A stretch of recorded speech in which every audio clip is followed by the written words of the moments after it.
podcast Je prends les commandes. Aujourd'hui, on se retrouve dans un épisode où on va parler des artistes et des concerts. Voilà, un épisode qui m'est venu, une idée qui m'est venue euh, après le concert de Dua Lipa, le 23. Voilà, j'ai commencé à écrire des petits trucs, etc. J'ai fait une assez longue note, enfin des notes pour guider un peu l'épisode de ce podcast. Donc voilà, si ça vous intéresse, je vous invite à poursuivre l'épisode. Si vous préférez un autre sujet, bah écoutez, allez fouiller dans les autres épisodes, vous trouverez bien votre bonheur. Mais du coup là aujourd'hui, je voulais parler vraiment des concerts, des artistes, de tout ce qui entoure un petit peu tout ça. Et donc j'ai fait une petite liste un peu exhaustive de ce dont je voulais parler. Et euh, donc récemment j'ai été au concert de Dua Lipa le 23 mai à la Défense Arena. C'était incroyable, c'était vraiment génialissime. J'attendais ça depuis des années que je suis fan de Dua Lipa et depuis le mois de septembre que j'avais réservé mes places. Donc voilà, c'était franchement incroyable et du coup, ça m'a permis de découvrir plus amplement les concerts parce que j'avais fait un concert, c'était celui de la Star Academy au mois d'avril.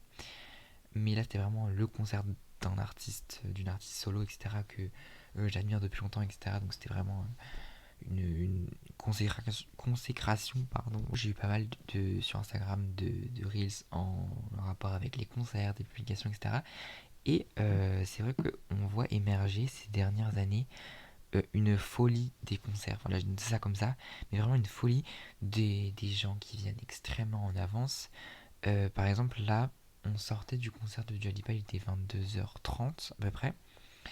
Et donc on marche et tout, et donc on arrive au niveau des grilles d'attente, etc.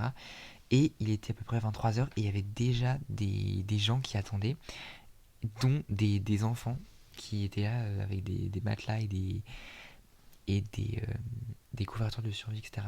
à 23h, la veille du concert.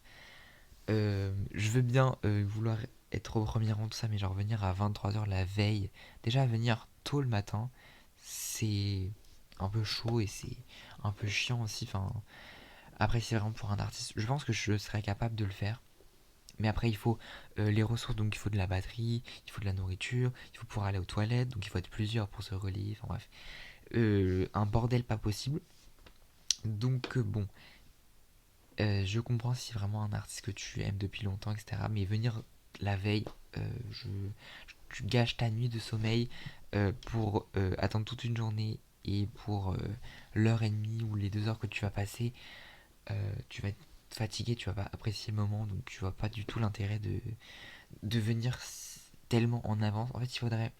Bon, c'est encore pire parce que maintenant ça devient horrible les places de concert, mais il faudrait, je sais pas, qui crée une catégorie, genre réserver des places le long de la scène par exemple, je sais pas quoi, mais pas tout pour justement des gens qui veulent pas attendre. Bon, évidemment, ce serait hors de prix. Encore une fois, c'est des choses qui se créent. Vraiment, je suis en train de, ce que je suis en train de dire, c'est vraiment l'invention du diable pour nous ruiner, pour ruiner notre porte-monnaie. Mais écoutez, ça peut être, je suis sûr que ça peut se faire d'ici les prochaines années. Tellement la folie des concerts, c'est n'importe quoi maintenant. Mais du coup, voilà, c'est ça. Et en fait, maintenant, c'est soit tu viens extrêmement en avance pour avoir les fonds trop, donc être sur les barricades devant, vraiment juste devant la scène. Bon, franchement, ça doit être incroyable parce que, voilà. Par exemple, là, je ramène au concert du Dua Lipa, mais du coup, elle avait. Donc, elle est passée le long de la scène et elle a pris des photos avec les fans, elle a pris le temps de parler, etc. Elle a vraiment bah, mis mis en contact avec les fans, etc. Fallait pas rester que sur la scène, c'était bien aussi, mais du coup, il faut payer enfin, pas payer le prix du coup pour ça, mais payer le temps, enfin, il faut attendre, il faut être patient, etc. C'est très, très, très, très, très long.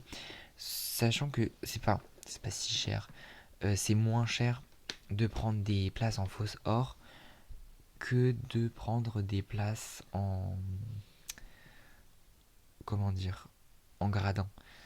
Après, il y a des tournées où les scènes sont vraiment faites pour démesurer encore les prix. Par exemple, je peux parler de la tournée de Beyoncé, le Cowboy Carter Tour. La scène est faite de sorte à ce que les différents partie incrustée un peu dans la scène, où là tu payes je sais pas combien de centaines de milliers d'euros, des fois c'est des milliers. Bon, c'est globalement plus de 500 euros, entre 500 et 1000, voire plus, voire jusqu'à 2000, je sais plus trop. Mais en tout cas, c'est bien au-delà de 500 euros. Et débourser ça, bon, certes, tu débourses ça, t'as une belle vue, t'es à côté de l'artiste, etc., t'es à côté de la scène, mais est-ce que ça vaut vraiment le coup ou pas? En fait, c'est vraiment ça, soit tu payes le prix euh, de, des places en gradin ou des places comme ça dans la scène pour t'assurer une vue, pour t'assurer une place, soit tu fais la queue pour tenter de t'assurer une place. C'est vraiment la dualité des choses. Et par exemple là, ou alors soit tu choisis de venir, je sais pas, bah, avant le concert, juste avant le concert, et tu vas en fond de fosse. Les gens disent que c'est plutôt bien aussi en fond de fosse parce que tu as plus d'espace, tu peux plus profiter, tu peux danser, etc.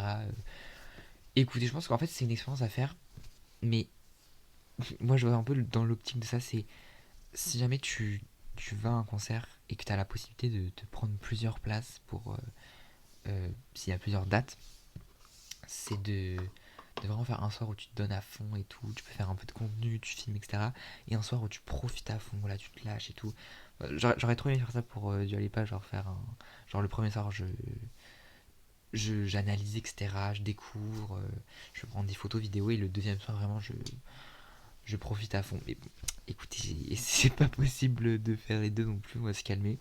Mais du coup, voilà. Et là, par exemple, moi, pour le concert de Dua Lipa, j'ai réservé, donc c'était les préventes du mercredi 18 septembre, je m'en souviens très bien, à 10 h. Et en fait, j'avais le choix, parce que je crois qu'il n'y avait pas encore les ouvertures de Fausse Or. Le... Enfin, je sais pas, moi, je sais pas s'il y a eu un bug ou je sais plus trop.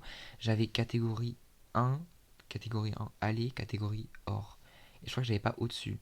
Donc, du coup, j'ai pris catégorie 1 aller. Et il faut savoir que la catégorie 1 aller, en fait, je l'ai appris ça il y a pas très longtemps. C'est vraiment des petits euros qui te rajoutent en plus juste pour être à côté de l'allée. Bon, après, c'est plus ou moins bien. Ça permet de pouvoir partir plus facilement, pas gêner le monde quand tu vas aux toilettes, quand tu te lèves, etc. C'est peut-être un peu mieux. Je crois qu'il y avait peut-être, bah ouais, peut-être une dizaine d'euros de différence entre la catégorie 1 et 1 aller. Mais bon, c'était pas énorme. Mais bon, ça augmente quand même le prix. Et payer, donc du coup, j'ai payé 117 euros la place. Donc, bon, après, j'avais économisé pour ça et tout. J'avais mon budget qui était préparé depuis un petit moment. Mais ça coûte quand même la peau du cul. Vous voyez, je me dis, est-ce que c'est pas mieux des fois de faire en fosse? Je sais pas, faudrait que je fasse une fois un concert en fosse. Mais voilà, je verrai bien. Faut voir comment ça évolue, le prix, etc. Mais au niveau des prix aussi, ce que j'ai constaté, c'est les prix du merch qui est exorbitant. Là, par exemple, au concert de Dua Lipa, les prix étaient doublés pour certaines choses parfois, alors qu'ils n'ont pas une valeur si importante. Bon, déjà, on sait que les t-shirts, les vêtements au global sont extrêmement chers et ne valent absolument pas le prix auquel ils sont affichés. Par exemple, là, il y avait un sweat à 100 euros. Je suis sûr que sur un site internet ou quoi que ce soit, c'est moins cher. Enfin, c'était exorbitant, même là, un t-shirt à 60 euros. En vrai, il y en avait à 45, mais c'est quand même très cher. Mais bon, ça, c'est le prix lambda, j'ai envie de dire, pour les grands artistes. Mais par exemple, ouais, une casquette à 40 euros ou un porte-clés à 15 euros. Voilà. En vrai, moi, ma maman m'a gentiment offert un poster. Il était à 15 euros quand même, c'est pas donné. Mais bon, après, il est qualitatif, heureusement. Le papier est beau, la finition est belle, donc heureusement. Mais du coup, il faut que je trouve un cadre pour l'afficher. Peut-être un peu dans ce style-là. En plus, j'en ai acheté un autre. Vous savez, à la Sauvette, il y en a plein dehors qui vendent des posters comme ça. Le moins cher que je trouvais là, c'était 1 euro. Et écoutez, il fait le taf. Il est en papier un peu plus brillant. Bon, c'est un peu plus fragile que celui que j'ai acheté à la Défense Arena. Mais écoutez, pour 1€, je vais pas vous mentir que ça fait clairement l'affaire. Revenons-en à mon expérience du concert de Dua Lipa. C'était donc le 23. Et du coup, j'étais en catégorie 1. Et j'étais plutôt satisfait de la vue que j'avais. Bon, malheureusement, vu que la salle elle est énorme et que la scène était pas super grande non plus, bon, elle avait une avancée dans la fosse, c'est déjà pas mal, mais elle n'était pas énorme non plus. Donc ça permettait pas d'avoir une vue extraordinaire. Je la voyais pas en très grand non plus, même avec mon zoom de téléphone, c'était pas très qualitatif, mais bon, tant pis, j'aurais dû changer de téléphone avant, mais j'avais pas l'argent. Bref. Non, écoutez, franchement, la, la vue était plutôt pas mal. Et par contre, ce que j'ai trouvé aussi, le son, au début c'était extrêmement fort. Et je pense que soit on s'est habitué, puis en même temps ils ont baissé. Mais je crois que j'avais déjà vu des remarques comme ça sur le son à la Défense Arena, comme quoi il était moins qualitatif que, je sais pas, à l'Accor Arena ou des choses comme ça. Donc peut-être que c'est à cause de ça, mais c'est vrai qu'on a ressenti vraiment le son très fort au début, même sur toutes les vidéos des gens. J'ai vu quand elle fait son entrée sur Training Season, le son grésille sur le téléphone tellement c'est fort. Et ça, je l'ai vu dans d'autres stories de personnes qui ont filmé aussi le début. Ça grésille un petit peu, c'était pas hyper agréable au début, mais bon, au final ça a été. Et du coup, oui, la place qu'on avait, donc j'étais en catégorie 1 aller, j'étais un peu avant, vous voyez la salle elle est un peu comme ça avec l'écran au bout de mes doigts. Je fais vraiment ce schéma à tout le monde quand je monte ma place. Donc on était un peu avant le, le tournant, avant le coin. Donc voilà, on était plutôt bien placé. Bah, heureusement, j'ai envie de vous dire, pour le prix qu'on a payé.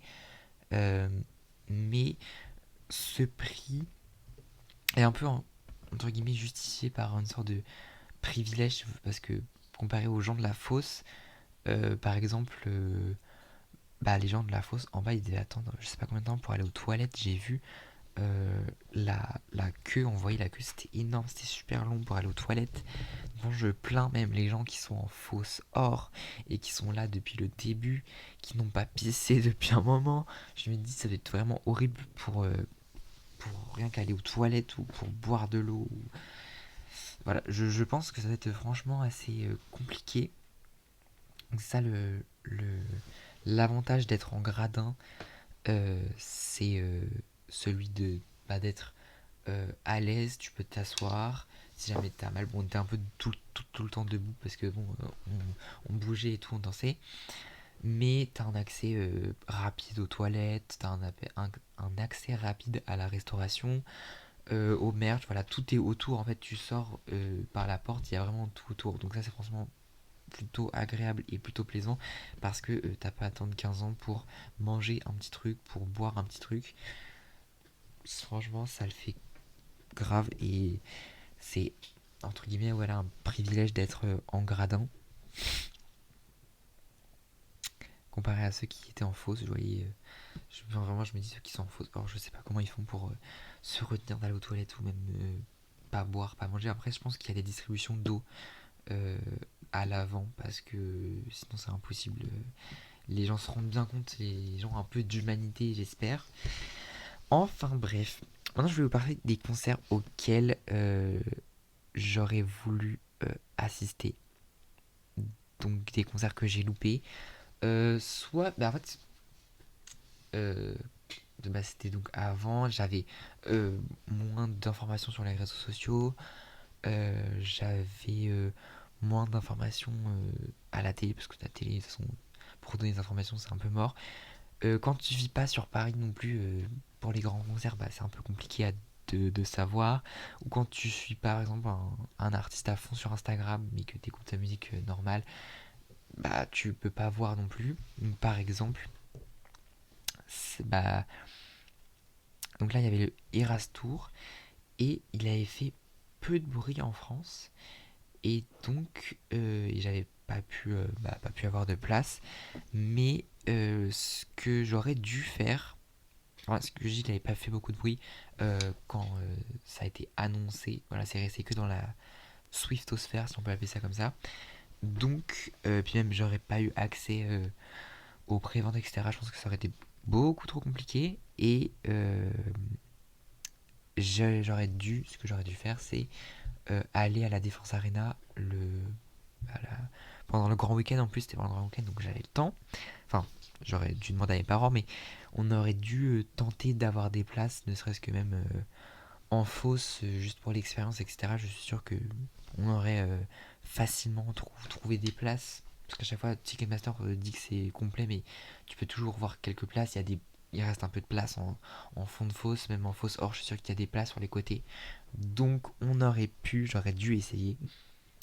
Mais voilà, c'est un plus ou moins gros regret que j'ai. Mais c'est pas grave.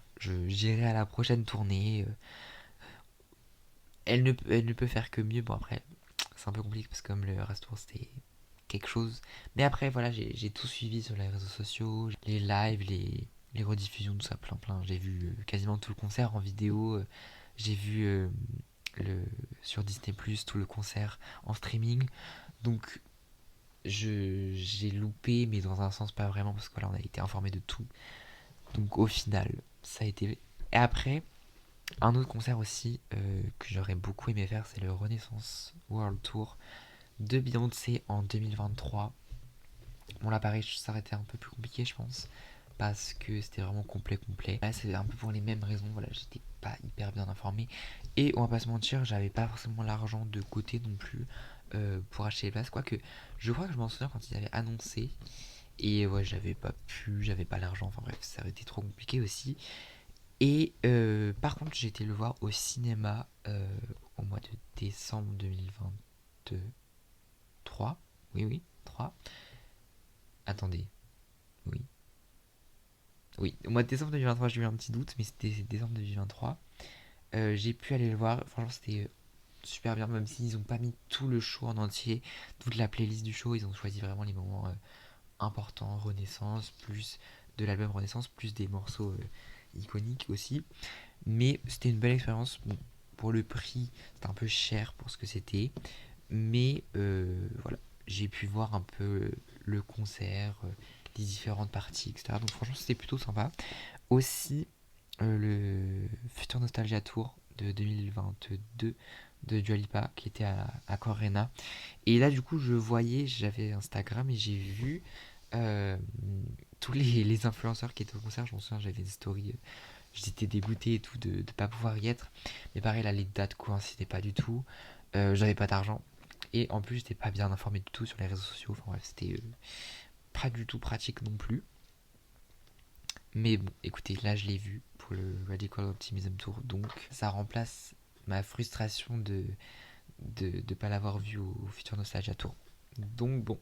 Et une autre tournée aussi cette année euh, que j'aurais trop aimé aller voir. Mais pareil, les dates, c'était compliqué. C'était le concert de Take My Breath, donc le Miss Possessive Tour. Et j'ai une petite anecdote là-dessus. Quand j'ai voulu aller réserver des places, donc c'était après la vente, bien après.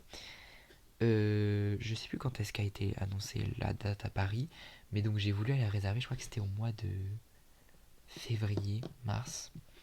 Il restait deux places dans la salle sur Ticketmaster en catégorie 2 ou 3, je sais plus. Il restait tout en haut, à la toute droite de la scène. Mais je pense honnêtement que ça aurait été quand même une bonne place. Enfin, on aurait vu la scène, bon, pas les écrans, mais on aurait vu quand même. Et c'était deux places, donc en plus c'était pas hyper cher. Deux places qui restaient pour. euh, Ça devait être genre 106 euros les deux. Donc 50, à peu près 50-52 euros la place. Et voilà, j'aurais peut-être dû la prendre, mais ça coïncidait pas avec les dates. J'aurais pas pu y aller ou j'aurais dû pas aller en cours. Enfin, ça aurait été un petit peu la galère. Mais voilà, si ça avait été le 28, j'aurais foncé. J'aurais pris les places directement. Mais ouais, non, c'est ça. J'ai vraiment le seum que ça a été le 27 et pas le 28. Parce que ça aurait tellement mieux coïncidé, j'aurais pu y aller. Mais bon, écoutez, c'est la vie, c'est comme ça. Et maintenant, on va parler des concerts auxquels je veux assister absolument. Je veux absolument assister au After Hours Till Down Tour, la dernière partie des concerts de The Weeknd. Il n'a pas annoncé encore l'Europe, là il est en pleine tournée aux États-Unis. Bon, au moment où je monte, il a toujours pas annoncé, je ne m'en souviens plus du tout à quel moment j'ai tourné cet épisode-là, mais là on est début août, il a toujours pas annoncé les dates européennes. Mon rêve vraiment qu'il fasse un duo sur Die For You ou sur Save Your Tears. J'aimerais beaucoup, beaucoup, mais voilà, je pense que il annoncera courant été, donc voilà, pareil, j'ai ma petite cagnotte qui attend pour réserver des places, je vais attendre encore un peu d'avoir un peu plus d'argent pour potentiellement prendre 2 places et quitte à en revendre une si jamais je vive avec quelqu'un ou pas. Mais voilà, je veux absolument. Et pareil, là, je me demande quelle place je prendrais.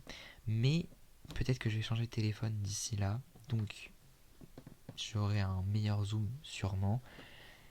Et donc, je pourrais peut-être me permettre d'être en gradin pour avoir une moins bonne vue. Parce que je me dis là, c'est quand même une longue scène. Si je suis sur les gradins du côté. Parce que j'imagine ça dans le Stade de France, parce que je pense que ça sera au Stade de France, comme il l'a fait il y a 2 ans. Euh, Parce que voilà, c'est une longue scène. Être en fausse, je sais pas si ça vaut vraiment le coup. Mais être bien placé en gradin, ça peut valoir le coup. Je me dis peut-être en carré or ou un truc du style, catégorie 1. Enfin, d'ici à voir vraiment la scène en entier, parce que j'ai vu un peu des images et des fois il n'y a pas tout sur le grand écran. Enfin, bref, un petit peu compliqué, mais on verra bien les différents détails de la tournée. Pour l'instant, rien n'est annoncé, donc on verra bien. Je vous ferai un update dans un prochain épisode. Et aussi, une autre tournée que je voudrais faire, à laquelle je voudrais assister, c'est la future tournée de Taylor Swift. On la laisse prendre son temps, voilà. Là, je sais pas si vous avez vu, mais elle a racheté ses masters. Donc, elle a racheté les droits sur ses 6 premiers albums. Enfin, ouais, je vous détaillerai un peu plus ça dans dans un prochain épisode. Et voilà, je suis prêt à réserver mes places, voire à potentiellement aller en fausse or euh, et faire la queue très tôt, si jamais le jour convient. Mais je pense voilà, ce sera d'ici 2 voire 2 3 ans, voilà, le temps elle reprenne un peu ses esprits, elle reprenne la musique, etc. On lui laisse le temps de tout faire, voilà, on la presse pas, elle a fait une tournée gigantesque pendant presque 2 ans, donc voilà.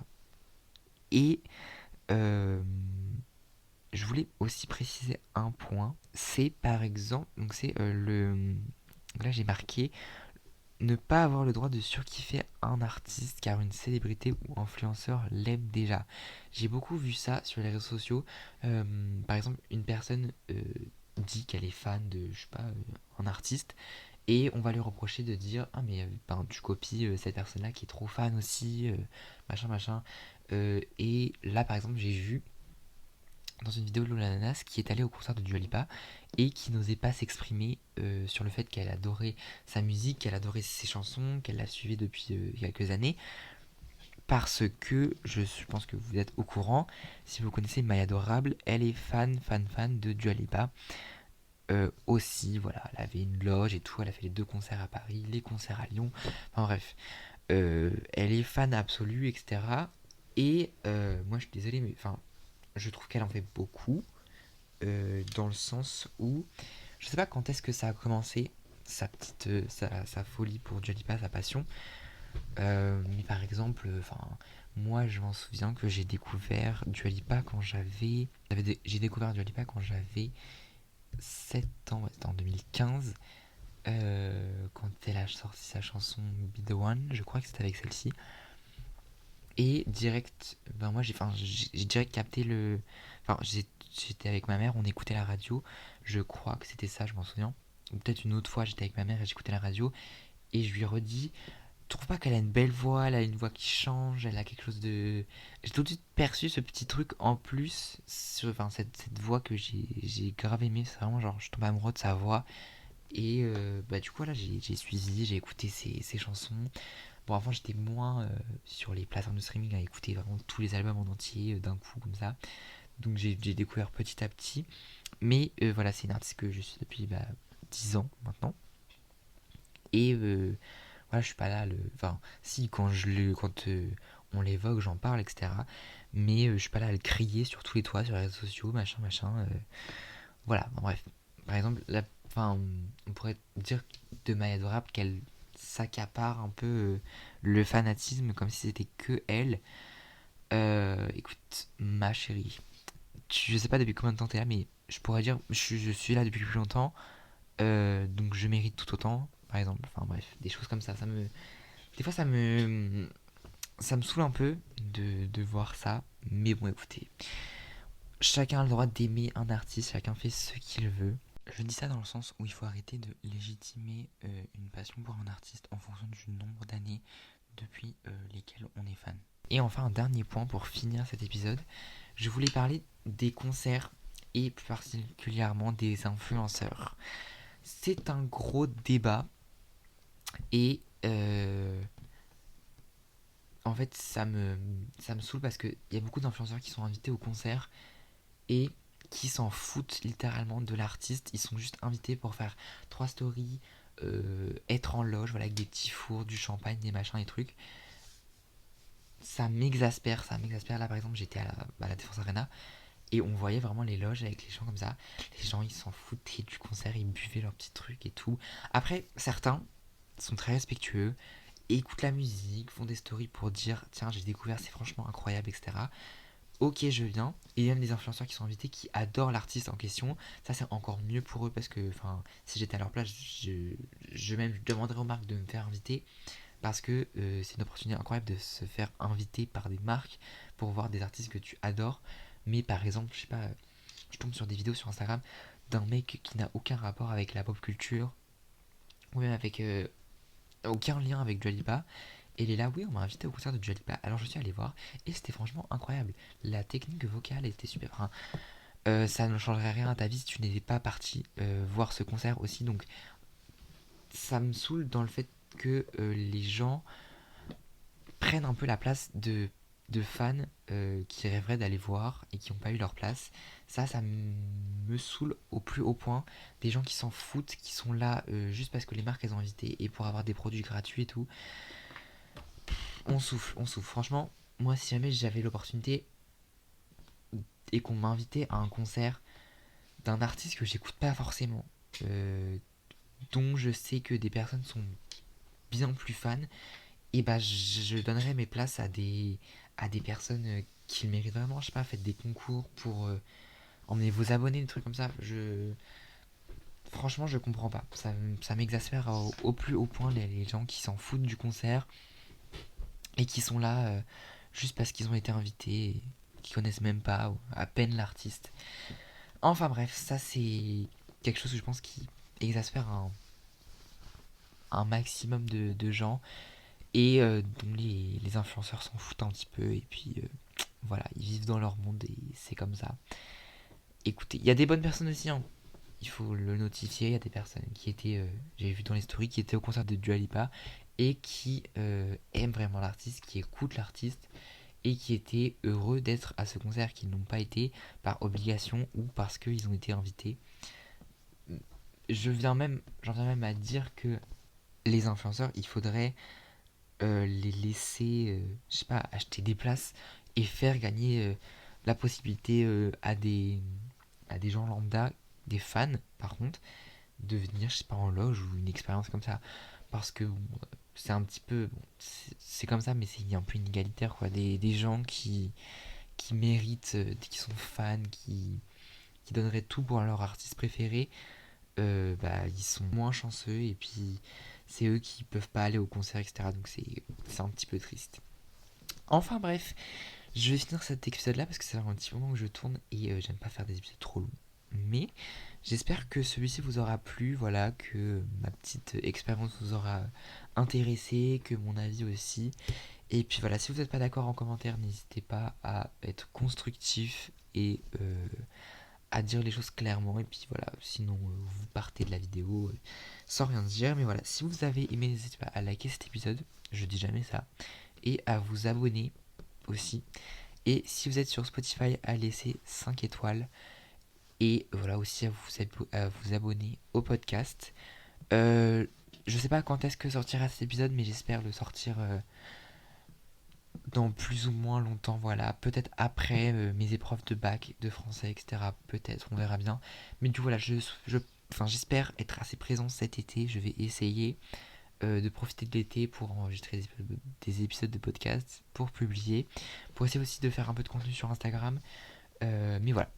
Je vais vous laisser et je vous dis à bientôt pour un prochain épisode du podcast Je prends les commandes. Salut!